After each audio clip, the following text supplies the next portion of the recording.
mentioned this UFO sighting. I think you'll see this all over the TV news tonight. A woman in Sydney spotted something in the sky and took photographs. Fiona Hartigan, good morning. Good morning, how are you today? I'm okay. What was it? An unidentified flying object.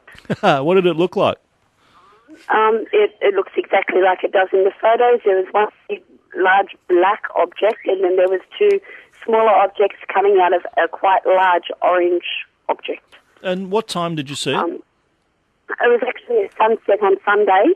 I like to take photos of the sunset. My partner and I both enjoy the sunsets.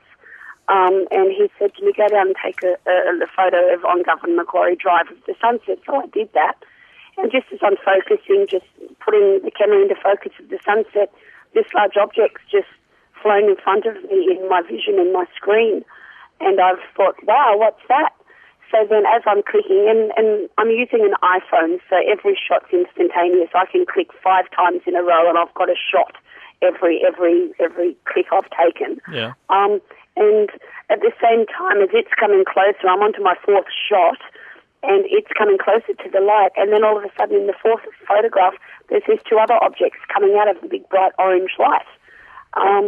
They then took off across to the right as fast as they came, and then the black object took off back down Governor Macquarie Drive. At the same time, it disappeared. The big bright orange light instantaneously, both just disappeared at the same time. How long did all that... I'm glad the iPhone... Go on. I'm glad the iPhone took these pictures, because if I was just to say this story without the evidence, the proof of the iPhone photos, yeah, I wouldn't believe it either. But there's special investigators that have actually looked into it. For example, the Bureau of Meteorology, the Sydney Observatory have looked into it. Last night I had the UFO investigation services for Australia at my home till 2 o'clock this morning. Woken up this morning and gone on several television shows. All with... How long did the incident take, from start to finish? Well, like I said, they were instantaneous clicks on my camera, and the time span is in 8 seconds.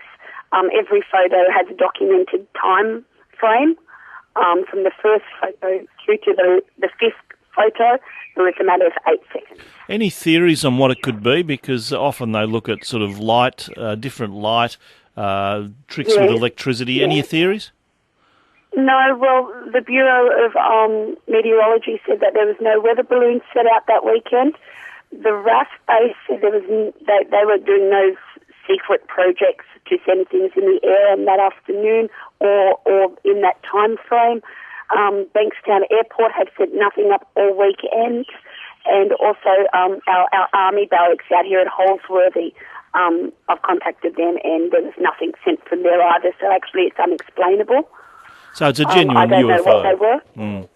I beg your pardon? It's a genuine UFO, an unidentified flying object. But do you think, by the look of it, could it have been a spacecraft?